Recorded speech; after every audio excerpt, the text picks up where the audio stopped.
I'm so glad you're with us on the Clark Howard Show, where it's about you learning ways to keep more of what you make. Our web address, clark.com. When you have a question for me, clark.com/ask. Coming up in just 20 minutes. Wow. Don't people in government have any better thing to do than to worry about the coffee you drink? Wait till you hear the craziness of today's Clark-rageous moment. And later this hour, one company has developed a database that is so intense, so complete, that every single American adult now apparently has a profile that is deep, deep, deep.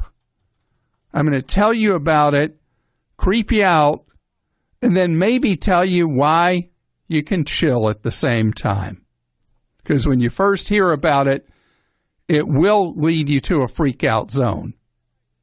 Right now, though, I want to talk about something that has long been one of the most popular pages to visit on Clark.com, going back years and years and years. It's my Who Wants to Be a Millionaire section. And I talk in there about how little amounts of money saved at relatively young ages, even if you never make much money, will lead to you being a millionaire down the road. And what I've always emphasized is the later you start, the harder the lift is for you to do so. Well, I had based my assumptions on the historical averages of returns of the U.S. stock market over the decades going back before the great stock market crash in the 1920s, through the Great Depression, the Second World War, and all that. And my chart reflected what you'd have to save. There was an item I read recently that the Motley Fool put out that used more conservative assumptions of what you'd have to save to become a millionaire. And so for now, with odds are stock market returns are not going to be as hefty in the years ahead, I've now temporarily, who knows how temporarily, adopted the more conservative assumptions that the Motley Fool developed. And so I have updated at Clark.com what you have to save to be a millionaire. So one of the biggest changes is at age 25. If your goal is to be a millionaire by the time you retire, the amount you have to save has gone up a fair amount. So I want to just lay it out because I don't want to give false information, false hope.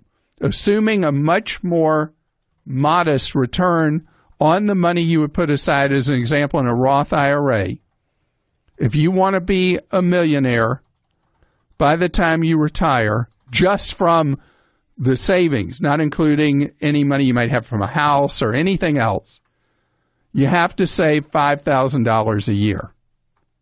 The big change was that before, if you waited till you were 30, there was a huge difference between what you had to save per year at 25 versus 30. Now that amount is roughly $7,000.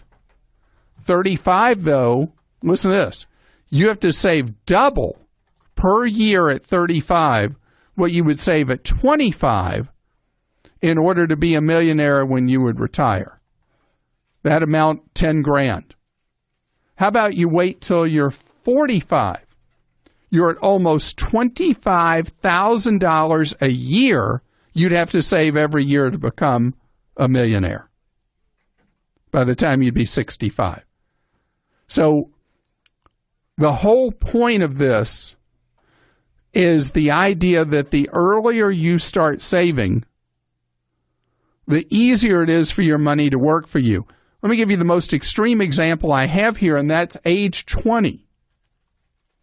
If somebody is working starting at age 20 and starts putting money aside, $3,500 a year through a working lifetime, you will be a millionaire. So pay me now, pay me later. It's more expensive later. And let's face it, most people don't think about retirement till they hit about 40 years old. And retirement is not mandatory. Retirement is something that we would like to do. Many of us would like to do.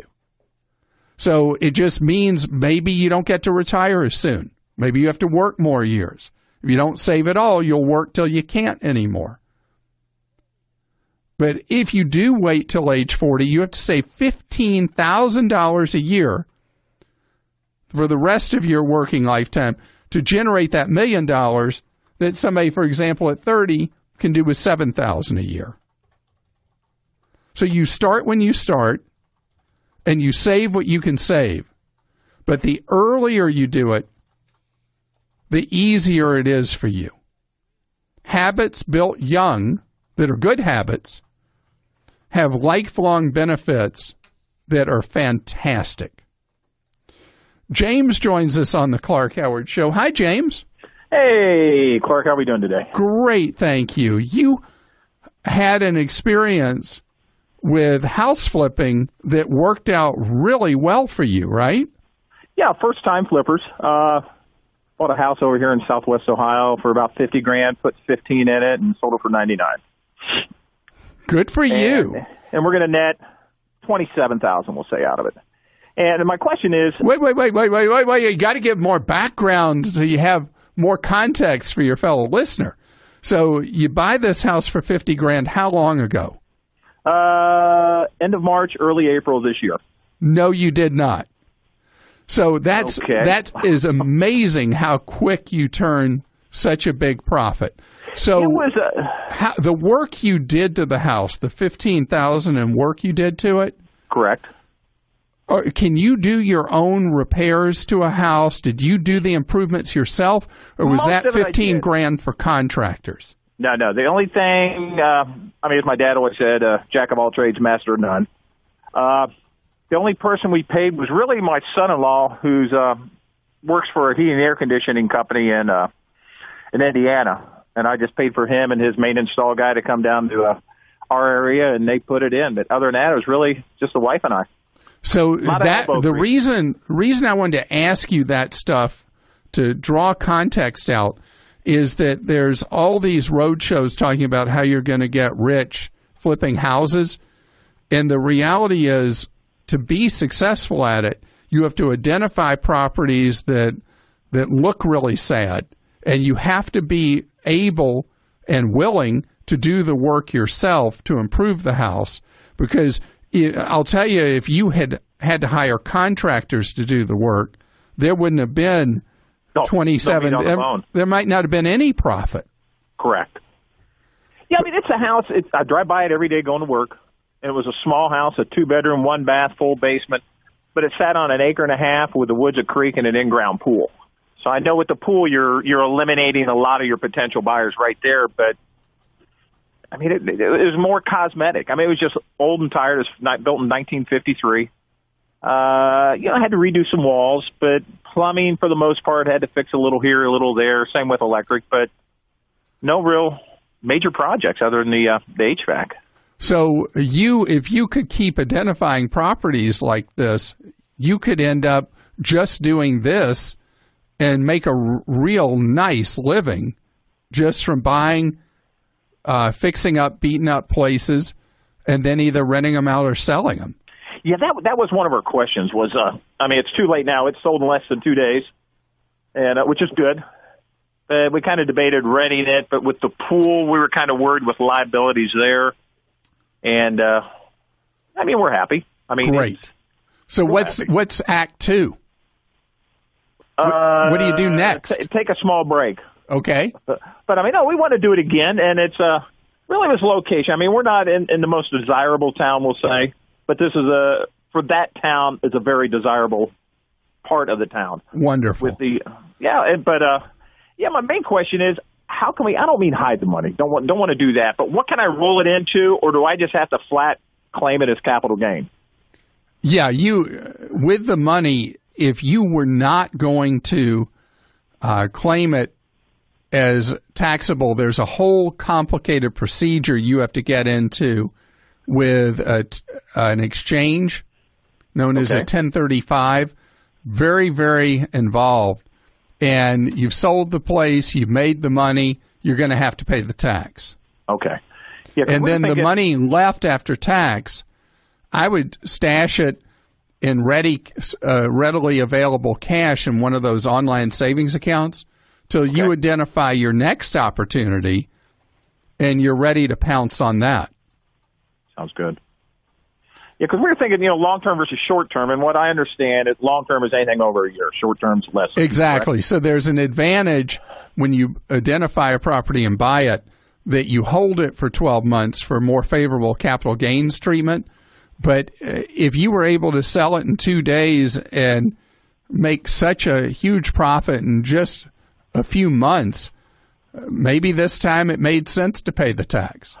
Well, of course, you always learn something after the fact, and that's how this was with the long-term capital gains. I've never had to deal with that. But, I mean, the difference, our taxable income last year was 25%, and long-term is what, 15%? Depends on your tax bracket. It can be as low as 0 in certain cases, but generally capital gains goes up kind of with your tax bracket, and it caps out, I'm trying to remember, 25 now? I'm trying to remember. There was an increase in the capital gains tax for high income earners, but at 25, you're still looking at 25 versus likely 15.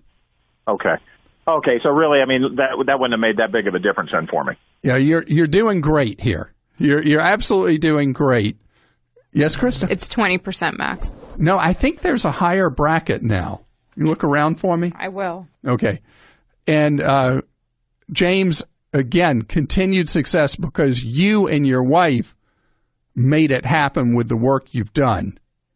Nadia is with us on the Clark Howard Show. How are you? Hi, Clark. I'm good. So you have a question I haven't been asked probably in 2 years. Yes. I watched the documentary where a reporter investigates medical tourism industry, and he became a guinea pig for his investigation, and he went to Thailand, and he performed expensive medical services. And I was really surprised how great was the facility, how amazing was doctors, the latest, greatest technology, everything organized and very efficient. And he lived in a hotel on the beach near the hospital. And all of it, including the transportation from the United States to Thailand and back, all of it was just a fraction of a price what it would cost him to do the same in the United States. Yeah, I mean, there's so many people in the U.S. now who travel to India or Thailand, I think Singapore as well, for medical care, and you have, in many cases, your own private duty nurse around the clock, and the cost of many procedures that are urgent but not emergency procedures is a tiny, tiny fraction of the cost in the U.S. Yes, indeed. And my question is, it sounds very attractive, and how to navigate this industry, how to find good doctors, the best hospital, and how not to get ripped off. Or there's a group that does certification called, I think it's called the Joint Commission International. I'm going to get you the exact name for it, for having overseas medical care and making sure you're at a facility that meets the level of medical care you'd expect in the United States. And so you're able to find a facility. Yeah, I had it right, jointcommissioninternational.org. Okay. And you're able to see facilities that are A-OK for you to have care outside the United States. Now, Nadia, I am suggesting this not as a medical professional, and we've had Many angry posts on Clark Stinks from people in medicine talking about the potential problems of having medical or dental care outside the United States. But when it involves a situation where you're avoiding having a procedure because you can't afford it, going to a facility overseas that's much more affordable, I think, is a great idea. Krista? Did you want me to revisit the capital gains? Oh, sure. Okay, so the top normal rate is 20%, but it can go to 25 and 28%, 28% for collectibles and 25% for depreciation recapture on real estate. Thank you. That was about our prior call from a gentleman who did so incredibly well flipping a house. Today's Clark-rageous moment is dedicated to the state of New Jersey. New Jersey is often the butt of many jokes, sorry. But what's going on right now in New Jersey gets special mention on today's Clark Howard Show. Scams, ripoffs, outrages. It's a Clark-rageous moment. The nanny state. New Jersey is actively considering a bill in its legislature that will make it a crime for you to drink a cup of coffee while you drive a car, or to drink a Diet Coke or Pepsi or anything like that while you're operating an automobile. Don't they have anything else to do, like figure out how to block people's use of bridges or something in New Jersey? Come on, New Jersey, get it together. Rocket Mortgage by Quicken Loans proudly supports this podcast. Rocket Mortgage brings the mortgage approval process into the 21st century. It's fast, powerful, and completely online. You see, Rocket Mortgage has taken all the complicated, time-consuming parts of applying for a mortgage out of the equation. Hate searching through stacks of old files and paperwork? Well, with Rocket Mortgage, you can easily share your bank statements and pay stubs at the touch of a button. It helps you get approved in minutes for a custom mortgage solution that's been tailored to your unique financial situation. Even better, with Rocket Mortgage, you can do all of this on your phone or tablet. It's a quick online process that you can manage from the convenience of your couch. So if you're looking to refinance your mortgage or buy a home, check out Rocket Mortgage today at quickenloans.com/save. That's quickenloans.com/SAVE. Equal housing lender, licensed in all 50 states. NMLSconsumeraccess.org number 3030.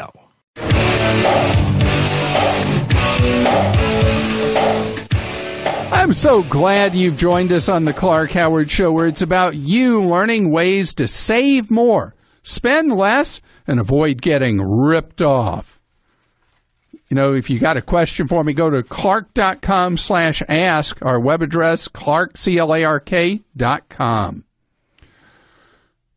You know, I think many of us are getting used to the fact that we don't have the level of privacy we might desire. In the United States, we don't have the laws in place that exist, particularly in Europe, for the right to be forgotten. You may not know this, but in Europe, if there's stuff about you on the web and you want your privacy, you file a petition to have the information blocked. Google has a massive employment base just doing the processing of right to be gotten petitions, or whatever they call it, where you have yourself removed from being accessible from people doing a search for you and about you. In the United States, we allow the sharing of information to be completely in the free and open marketplace. And so stuff about you is just out there. There is a company that, according to Business Week, has now built the most extensive database on every American that there's ever been. The organization called IDI and their database service called IDI Core has information on just about everything you ever do. What you spend when you go shopping at the supermarket. They know what you had for dinner last night, supposedly. They are able to build a complete portrait of you, dossier on you, that is the most specific there's ever been about things you do, things about your personality, anything you've done, anything you've ever bought, every email address you have, even those you think you've kept private, every address you've ever lived at, every phone number you have or had, every vehicle you ever owned, anytime you ever had a speeding ticket, and on and on and on, including information that cross-references with every neighbor you have had or had. And this database is made available to private investigators and marketers and stuff like this at roughly $10 per individual that they're seeking full information on. You may wonder if you're approached by a salesperson selling, for example, insurance. How does he or she know so much about you? Well, they may have bought a report from IDI. At this time, there is no procedure for you to be able to block the information that they are collecting on you. And the information database they're building is getting wider and deeper as they keep buying at IDI more and more companies that specialize in dossiers on people. This is so far beyond what a credit bureau might have on you. That's child's play. You know, we talked at length in our pre-show meeting where we all get together from our web team, TV, radio, social media, and we talked through, is this something I should even address? Because you know my bias. I always want to talk about something and give you something you can do about it. This is a case where there is nothing specific that you can do about it, other than, and this is where I came to on this, other than to chill. The fact is that this is only an increase in the amount of intrusiveness of databases. Databases have been an issue for probably the last 20 years, and it's only the precision of those databases that has changed. There's actually an advantage if the databases become more accurate. You know, when we get calls from people who go through a background check and it has them confused with somebody else, and somebody thinks that they're a bad person because of something, or they've done a bad thing based on an inaccurate background check, if the deep dive data becomes more accurate, the hope would be that there will be less of that where there are cases of mistaken identity. But it does mean that if you absolutely don't want to be found and don't want to be tracked, there's so much you have to do. You have to turn off Wi-Fi on your cell phone when you're out shopping. You have to pay cash for things. In places where it's allowed, you have to wear a hat because the facial recognition software that's being used by so many retailers that are immediately able to identify who you are when you walk in the door of their store and be able to profile you instantly based on your prior shopping patterns. You wouldn't use retailers' discount programs that track every purchase you make and generate coupons specifically for you. I, on the other hand, I'm happy to have their coupons. I'm happy to have their discounts. I'm happy to let them track me because the reality is a private detective was trying to find out something about me, they would absolutely fall asleep because I am the dullest man alive. And so we are a society until there's an unintended consequence that is something I can't anticipate right now, that the access to this kind of information leads to harm of others or something like that. Until that time, this should and will remain a free market activity. Jennifer joins us on the Clark Howard Show. Hi, Jennifer. Hi. Jennifer, somebody is trying to get money from you for something that's not yours? Tell me. Well, it's actually with our utilities. About 2 weeks ago, about 9:30 at night, we had the power company with their rig and everything show up at our door asking if we had power because somebody had reported that we did not have power. And then the next night, the power company shut our power off. We have it back on, but then about 5 days later, somebody called in and turned our water off using our address. And we did find out the person's name that had been doing this, and now utility bills are showing up in their name to our address. What in the world is going on? So I'm just a little worried about possible identity theft or security purposes. Well, it's not possible. There actually is some form of identity theft going on. Do you think somebody is purposely trying to make you miserable? Is there somebody who might have a grudge?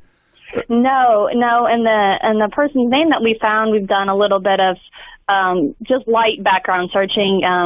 There is another person by that name here in town, but I don't know why they would be doing that. We're not associated with them at all. And I understand that there's a lot of same names such as, but with avenue or place or street. So it's possible that there could be a mix-up, but our address doesn't correlate with any of those other streets. So this person is using your address that bills show up to, but putting in service at a different address? I'm not sure if they are the one that have been turning our power off and on. Well, we turned it back on, but they're the ones that have gotten it turned off as well as our water to get it turned off. And I guess switched over into their name. I'm not exactly sure. It was that sounds like somebody who's trying to cause you mischief. Yes. I mean, that's why I asked you, is there anybody you could think of that has a grudge against you? Because that totally sounds like that. No, not anybody. I mean, we're not even originally, my husband and I aren't even originally from this town, so I'm not sure. All right, so let's talk about the people who have caused you problems already, the power company and the water company. Are they putting into place any procedure to verify identity before they accept any more shut-off notices for your address? We have contacted them since then. We thought the power may have just been a fluke, but when they shut off the water, we did put in passcodes and everything in place with the utilities, and then we preemptively called our gas company as well and put in a passcode in place, saying no one except for my husband is allowed to turn gas on or off, and they have to have this passcode as well. Well, you're taking the right preemptive steps. But this person knows some amount about you because they somehow have your account numbers, I would guess. Well, anytime that I've called in to get utilities turned back on, they just needed our address. And so with the water, they asked if we were getting it turned back on in this other person's name. I go, no, we've lived here 2 years. It's not been for sale. It should have never been turned off in the first place. We don't know what's Please tell me going you on. haven't been charged any junk fees by either of these utility companies. The power company has tried to charge us for turning the power back on, but we are disputing that. Okay.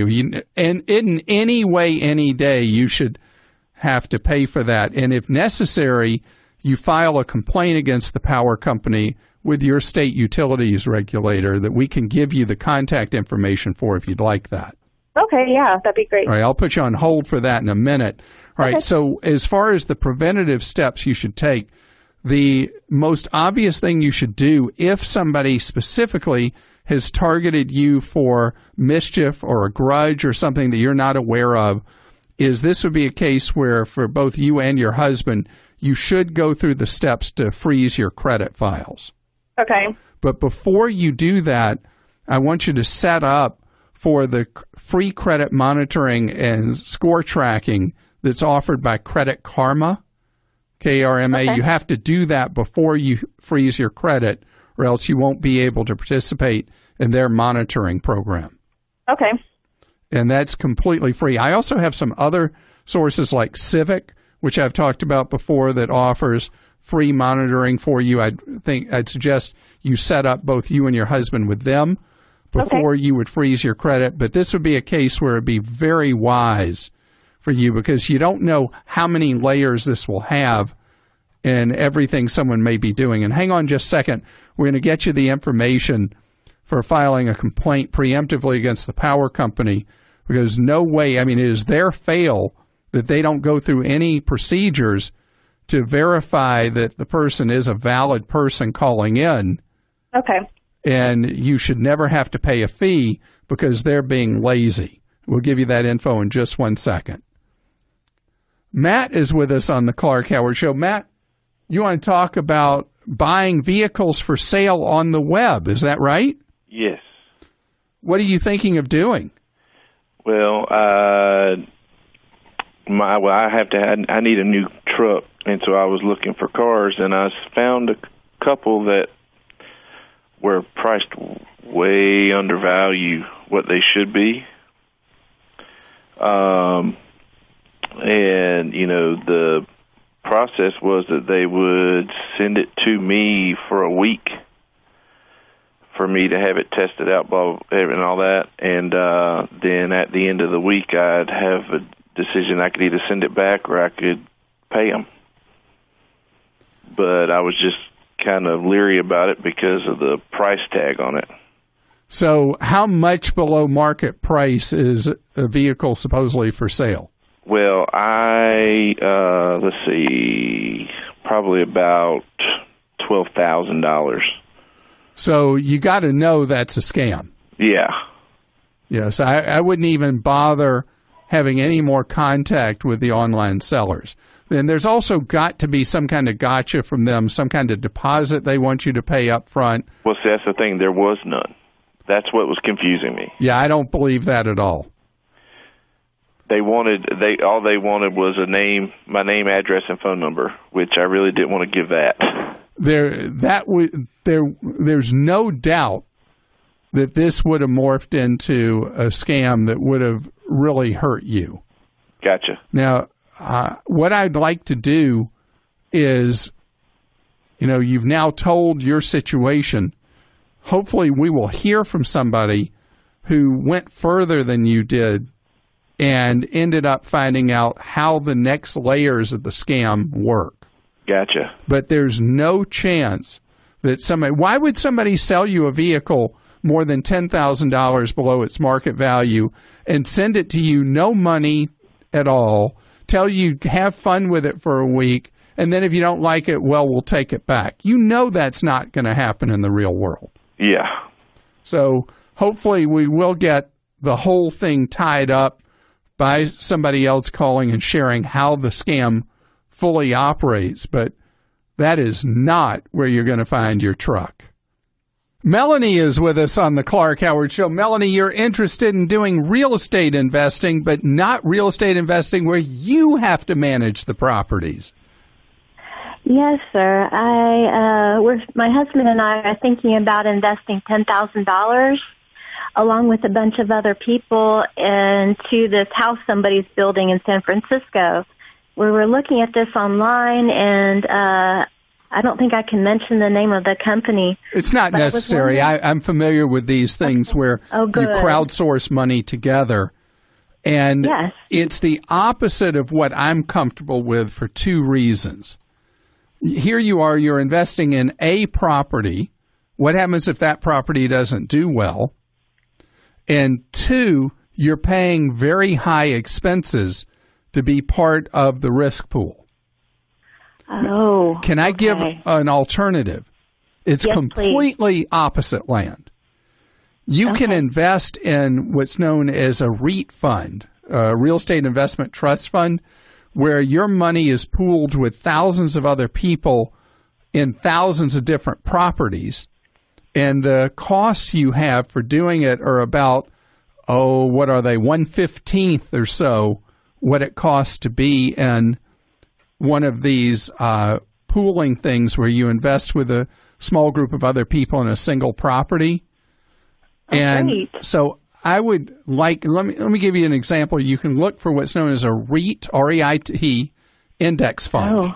REIT. Index fund. And you'll see it's very, very, very different from this thing you and your husband have looked at, and so much cheaper. The granddaddy of these is one called Cohen and Steers, but all the big mutual fund companies also have their own REIT funds and index funds. And look at those and see how much cheaper they are at lower risk to put your money into. You know, when you're going to buy a car, pricing information is great and necessary. But there's more to doing it than just the price. There's the actual buying experience.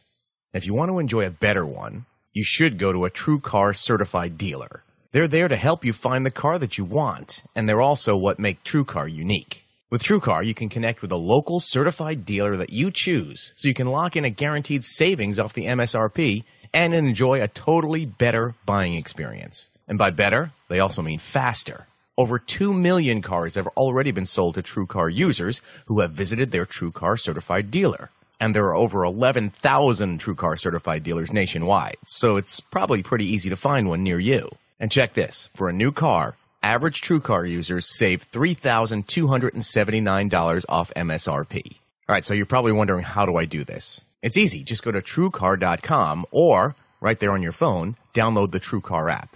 You can find the car you want, see the True Car pricing curve, which shows you what other people in your area paid for the same car, and that way you can know you're getting a good price and feel confident. Then you'll get a guaranteed savings certificate from the True Car certified dealer. Go to the dealer, and your guaranteed savings off MSRP will be honored, and you enjoy a quick, easy experience. How's that for car buying? So when you're ready to buy a new car, or even a used one, visit TrueCar.com or download the True Car app and enjoy the better car buying experience. Some features are not available in all states.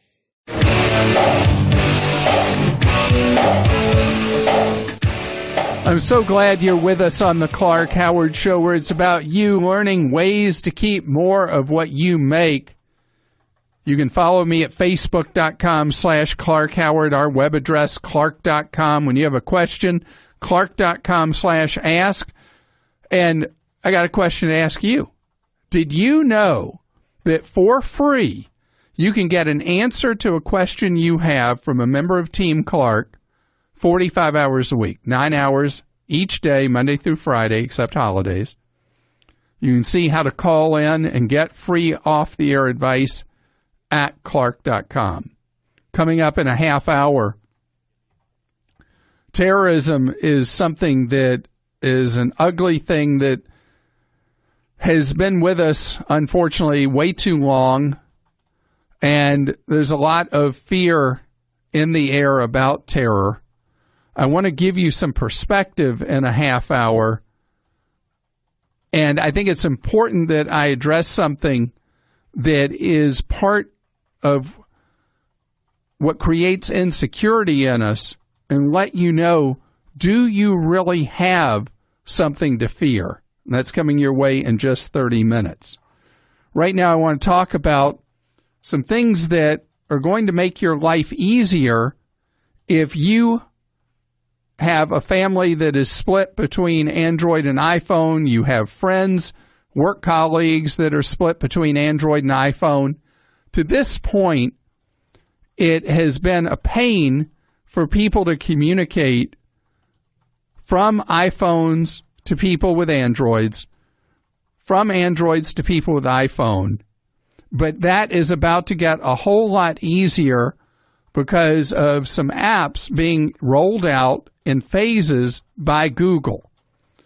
One that has been introduced and is available today to download for iPhone and Android is Duo. And I have tested Duo, and it is the easiest video chat I have ever seen. It doesn't care what device you're on. And if you download Duo to your iPhone or Android, there's no frills to it. It is so phenomenally easy. You just hit a contact. If they have Duo, instantly you are engaged in a video chat. It is something that is great. It's what the techies call interoperability. Can't believe I said that many syllables of a word. that allows things to work so flawlessly together.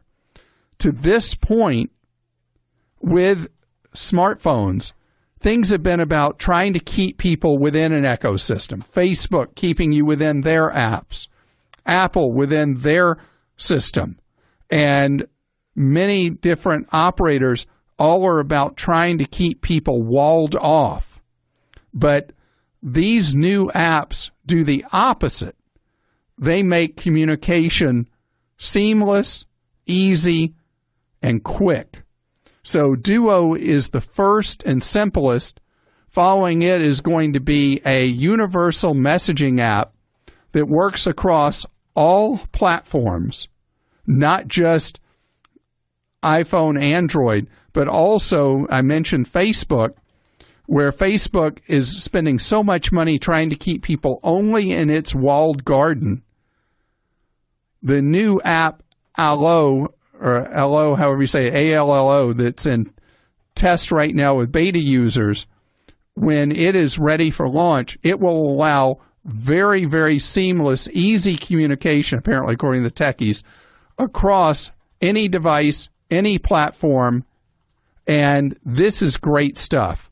It's especially important, not as true in the United States because Apple has meaningful market share in the United States, but iPhone users sometimes can find themselves isolated because iPhone is down to 11% market share in the world. Virtually all the rest, nearly 89%, is Android.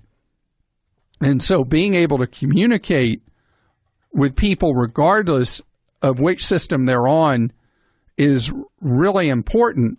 And iMessage has had the problem of limiting people from a big chunk of the population that is solved by Duo and also the new Allo app as soon as it launches. And these things are all free, very easy downloads, very easy setup. Steve is with us on the Clark Howard Show. Hello, Steve. Hello, Clark. How are you today? Great, thank you. You have a very exciting accomplishment. Tell me about that. Yes, sir. About 4.5 years ago, I began implementing some of your concepts and tools, and I was largely in debt and started paying off the larger interest rates as much as I could, and then, of course, those are the ones with the high interest rates, and making the minimum payment on the lower interest rates. And as I got the higher interest rate paid off, then I started applying that payment towards the other payments, and eventually I was paying $2,800 a month to a single loan and got debt-free. Well, as of September of this year, I'll be debt-free. That is so exciting. So debt was really causing you a lot of anxiety, stress, limiting your options in life?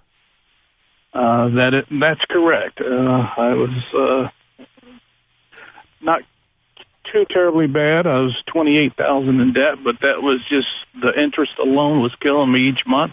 $300 or $400 a month was a lot of interest to be paying a month, and so I started implementing your concepts and using your tools. And yeah, but you gave, that's now the second time you've given me credit for this. You're the one who's done this. I mean, you know, there are many different strategies people recommend. It's all about grabbing hold of them, and you did, and you've gone from $28,000 in high interest debt to $0 in debt. As of September of this year, it will be $0. Yes, but it was. How does that make you feel? How does that make you feel that you've done that? Well, it is a wonderful feeling. In fact, we had a recent family conversation, and we have agreed that we're going to pay. My wife and I are going to pay for an entire trip to Disneyland for our family of 10. Wow. As your graduation gift. I love it. Yeah. So, you know, the beauty is that it took you said 4.5 years to wipe out this debt. Is that what I heard you say? Correct. So for these 4.5 years, you have consciously lived on less than what you make so that you freed up the money to be able to pay on these debts. And as you reduce the amount of debt each month, you're so much more efficient with what you're paying because more money ultimately ends up going to principal, significantly less to interest as the balances start coming down. So what seems impossible in the beginning becomes manageable and then becomes ultimately a breeze. Yes, about halfway through, you get a little bit more excited when you see the principal going down twice as fast as it did before. That is so great. And, now that you have learned to live on less than what you make, you know that for you going to graduate school and how to handle money, is now you've completed undergraduate school, you got out of debt. Graduate school is you start taking that money that you were putting towards debt starting after September, and that money would be best used going into a Roth IRA for you and your wife. That's correct. And you each have to have your own Roth, but over time, you'll build up substantial money for your future. And this is just so exciting. Yes. Well, not only was I paying the debt, but I was contributing to an IRA. So in the midst of it, too. That's great. That's correct. Wow. So now I could apply more towards the IRA and a nicer vacation. And so the vacation, how are you going to pay for that? That will be cash, of course. You know how the Super Bowl winners say, we're going to Disney World. This is your personal Super Bowl, getting out of debt, and I'm so excited for you and your family. And you enjoy that vacation. Jacob joins us on the Clark Howard Show. Hi, Jacob. Hey, Mr. Howard, how are you? Great, thank you, but you got to call me Clark. Okay, Clark, how are you? I'm currently calling for some advice. I'm a 21-year-old that's just really entering the workforce. I've been paying my own way since about 17 or 18 years old, and I ran into some credit problems. I played college baseball, ran into a big injury. I thought I'd paid all my bills off, and then I created a Credit Karma account not too long ago, trying to build my credit up for the future. And I have actually about $700 to $800 left that I was not aware of. I transferred colleges, and I don't know if mail got lost in the midst of it. And so I've read a couple articles that stated that it's already done the negative things to your credit, so there's no point in paying it off. Wait just 7 years, and then it'll disappear. Not true with medical debt. Okay. So I'm calling for advice on that. Like, what exactly should I? All right. So here's the story. Most people who have problems on their credit, it is medical debt. Right. And some of it is because the billing system in the country for medical debt is a joke. When you have a procedure or surgery, whatever, you don't even know all the people that are attending to you. And a lot of them are what I call UFO bills. They never actually do show up because the person providing services may not ever even have a good address for you. Yeah, so that's what this was. They sent my MRI results to somewhere else. And I guess that cost me. I wasn't aware of that, and it was my fault. It was my lack of, staying on top of it. No. Stop blaming yourself. It's not your fault that medical billing is so messed up. And I hear how responsible you are, and that you want to take care of this. So this bill, is it in the hands of a collection agency, or is it the original medical provider? No, sir. It's in the hands, because I'm 21 now, and this happened when I was 18, and I'm just now becoming aware of it the past 5 or 6 months. All right. So the amount, who knows if the amount is anywhere close to accurate that the debt collector is showing on there. Right. But this is just a single bill, or is there multiple bills that add up to 7? It's like 3 different bills, but it's all on the same account under my Credit Karma. Like, it just splits it up, and then it adds it all together and says this is how much I owe to this certain hospital. All right. So if you contact the hospital and say this is the first you knew about these bills, what is your procedure with that? And see if you are given an alternative other than making a deal with the collection agency. Right, but if you make a deal with the collection agency and they agree that they'll consider it paid in full if you pay X number of dollars, whatever that would be. You don't give them any money until you have in writing that payment of those dollars equals payment in full. Okay. And then it's fine for you to pay them. And depending on which version of the FICO scoring model they use, it will either, once it shows zero balance, immediately no longer figure in your credit. Okay. Or it will just improve your status moderately, but time will heal it completely. Right, and I mean, I got a student credit card, and I pay it off monthly, and it started to actually rise pretty dramatically. So is there any other advice on how to raise credit at a young age? I mean, I don't have no, as long as you pay every bill on time every month, and you use a small amount of your available credit on that credit card, and then at some point I want you to get a second major credit card, you will have done everything you need to do to have good, solid credit now and in the future. And I just hope that every medical professional hearing you, Jacob, realizes how many people out there end up with medical bills that go past due and delinquent or get charged off or go to a collection agency where someone is the kind of person who's responsible like you are, and it's just the bill never found its way to you. You never knew the bill existed. Terrence is with us on the Clark Howard Show. Terrence, you want to talk about the latest, greatest to help you improve your shaving. Tell us about Blade Buddy. Oh, yeah, I found out about that 4 or 5 years ago, and it was over the Internet, some Internet radio program, and the guy described it and it made perfect sense to me. You know, these blades in your shaver, the shaving head, they're made of stainless steel. And he thought about it, and he said, how could stainless steel ever get dull cutting hair? It doesn't make sense. Stainless steel is one of the hardest products we make.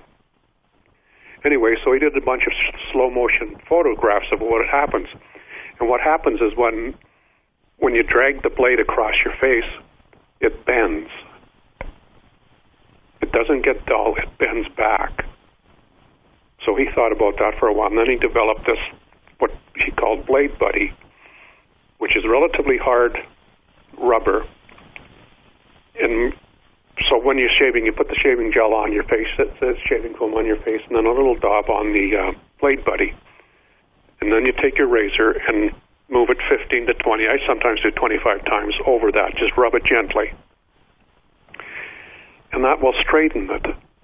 So I got to ask you, because you pay $12 to buy a Blade Buddy, how long can you get a single razor to last? Are you like at 1 to 2 years now? Well, I haven't paid much attention, except for some reason the last one I did. And the last head that I just replaced it a couple days ago. And that was on for just over 2 years. You use the same razor for 2 years?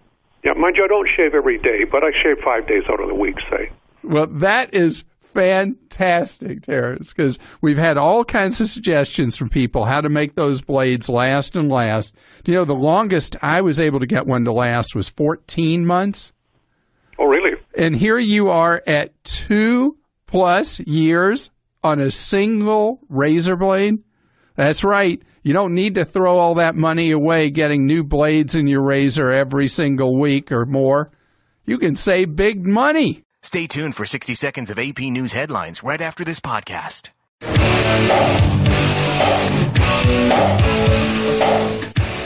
Thanks for joining us on the Clark Howard Show, where it's about your empowerment with knowledge you can put to work in your life each and every day. Our web address, clark.com. When you have a question, clark.com/ask. I want to talk about something that happens with terrorism. The purpose of terrorism is to create fear in you.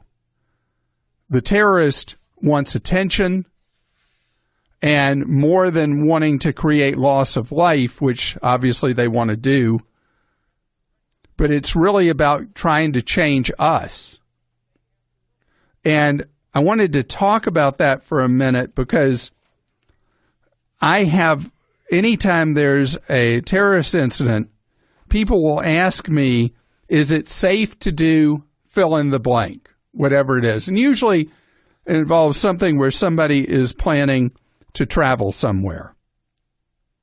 The reality is that we in the United States and the Western world used to have a lot more loss of life from terrorism a generation or so ago. It was very common to have any of a number of terrorist attacks here and in Western Europe in the 70s into the early 80s. Terrorism was a common thing. Then it was very violent leftist organizations, Baader Meinhof Gang, the Red Army Brigade, just to name two. And in that era, there was wondering, when would this ever end? Would it ever end? And it eventually did, because of the efforts of law enforcement and people in the intelligence services. But one of the biggest factors was the terrorists ended up splintering and turning on themselves. And eventually, the terrorist threat from the leftists disintegrated. You have no idea how brutal it was. The former prime minister of Italy was taken hostage by one of the terrorist gangs and assassinated. I mean, it was really a level of threat that was extraordinary. And today, unless you lived through that era, I'm telling you stuff you've never heard. Today, we face a threat that may last for a couple of generations.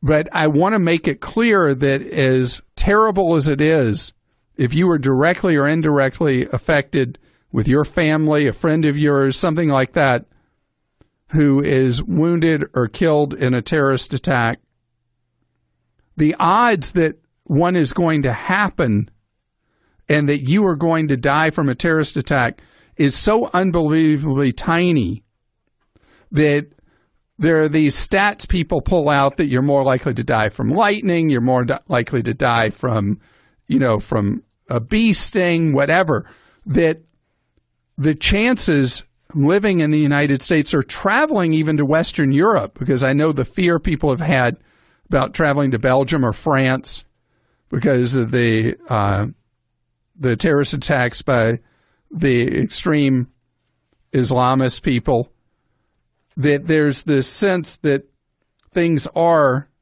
incredibly dangerous. The University of Maryland has a research group that assesses the risk. I don't know if their market is corporate America or who it is, but they drill down into the stats, and the chances are unbelievably, incredibly low. Even if, as I'm speaking, let's say there's a terrorist attack on our shores next week or next month that would create great upset and fear, I want you to remember that again, is the purpose of the terrorists, to create fear in you. It is a fact of life going back even before modern times that there were either people that were filled with evil or were polluted with thoughts that what they believed was more important than what you or I believed, and that they were the only pure ones, and that they were going to bring a reign of terror on people. It has been part of the human experience going back for a couple of thousand years at least. But we as human beings overcome in spite of setbacks that will occur from time to time. The truth is, the violence that has occurred from Islamic terrorists has overwhelmingly been concentrated in a very small number of countries that are obvious to us from the news.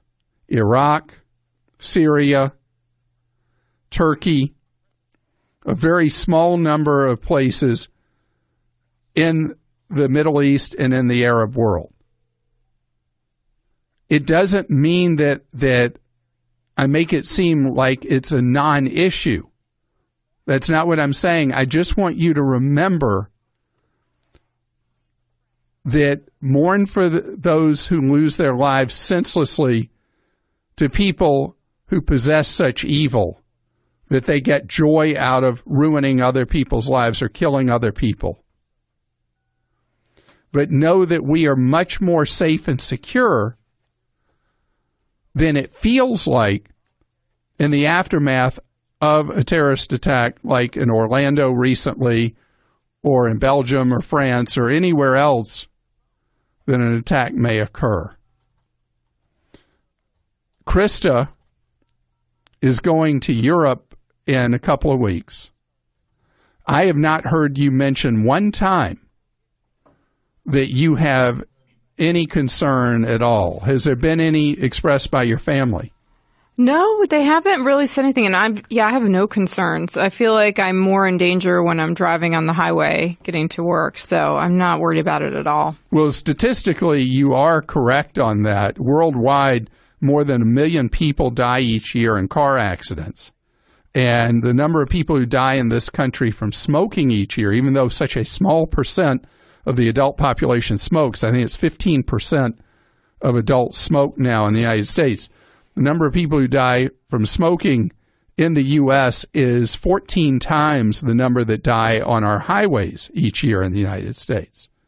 So life is not without risk, but many of the risks are ones that we impose on ourselves and not the ones that we fear that come from evildoers who wish to settle scores or whatever it is that goes through someone who is enchanted with any kind of extremist movement, such as the craziness that comes with Islamic State.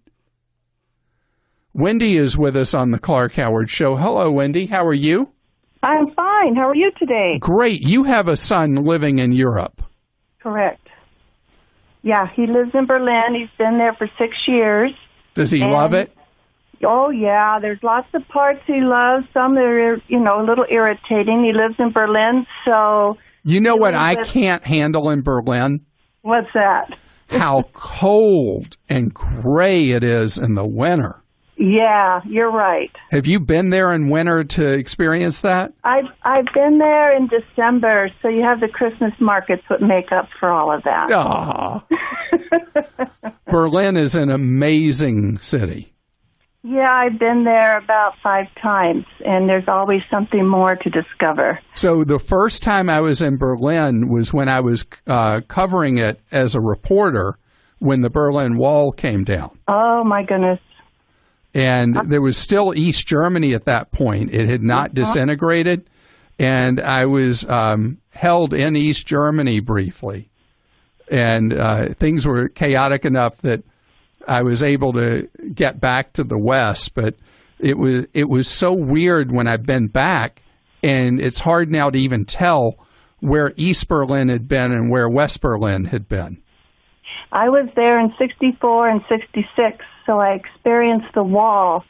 And I think when you go back now, especially to the Wall Memorial, I'm a little more touched by it because I can still remember that feeling of that division. And I did go into East Germany or East Berlin for just a few hours, and you could tell there was a total difference between the two sides of the wall. Completely.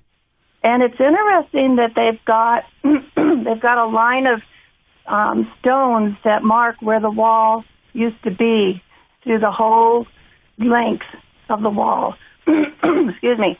And you can be walking across the street, and all of a sudden there's that line, and you go, "Oh, I'm going through the wall."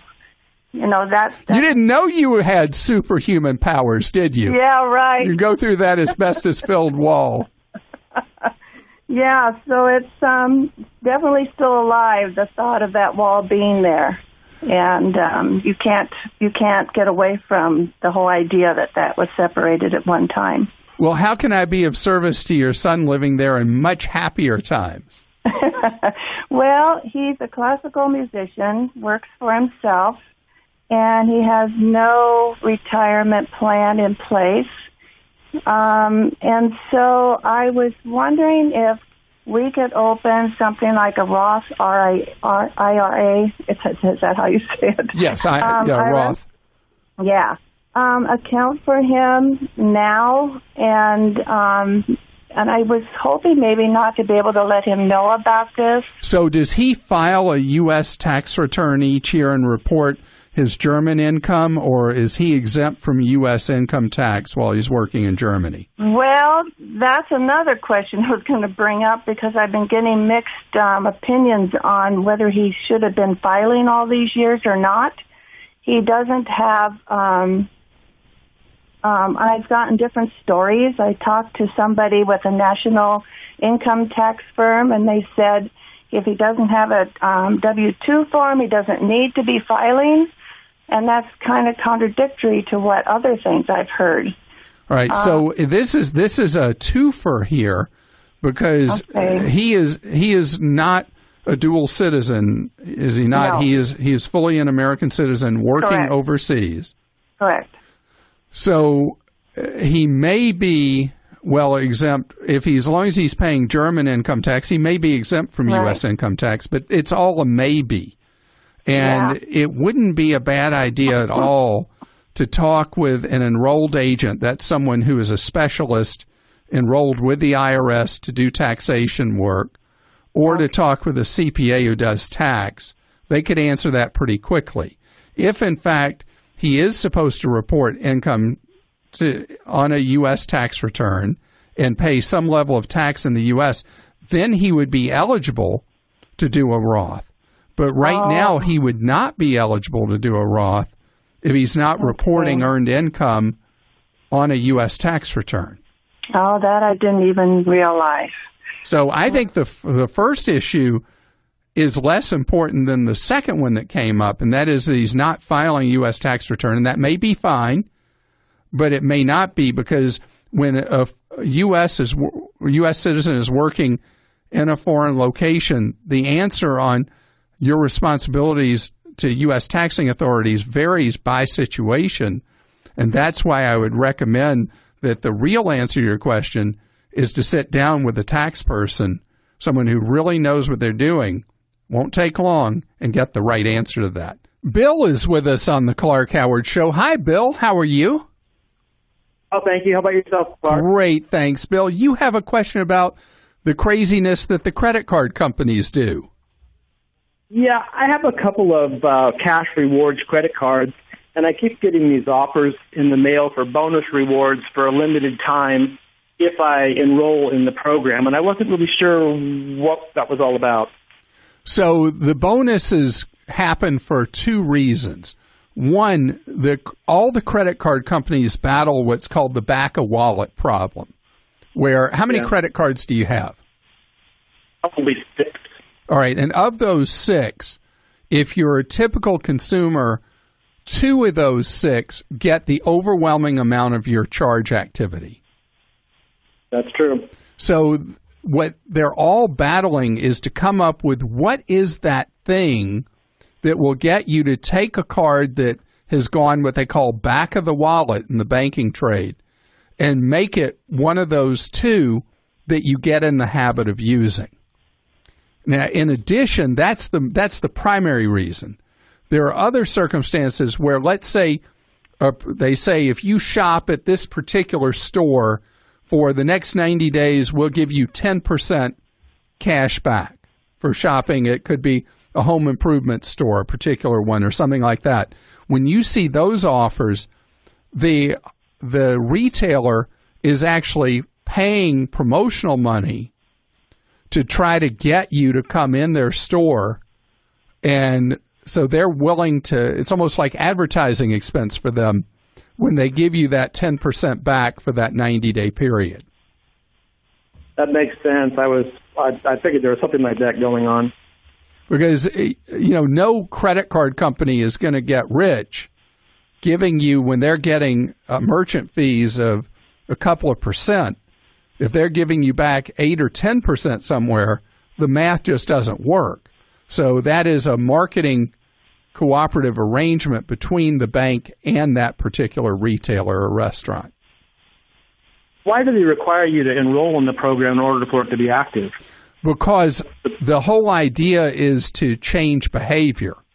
And if it just was, most people don't read the inserts or don't pay a lot of attention to the marketing materials or the marketing info on the website. So if they gave you the reward just because you happened to go eat at that restaurant or shop at that store or buy a ticket on that airline, they haven't gotten any real marketing benefit from the program. It's almost like, going back to the airline example, when airlines have their bonus miles things where they'll say, if you buy a ticket now and fly in the next 6 weeks and register here, we're going to give you triple miles.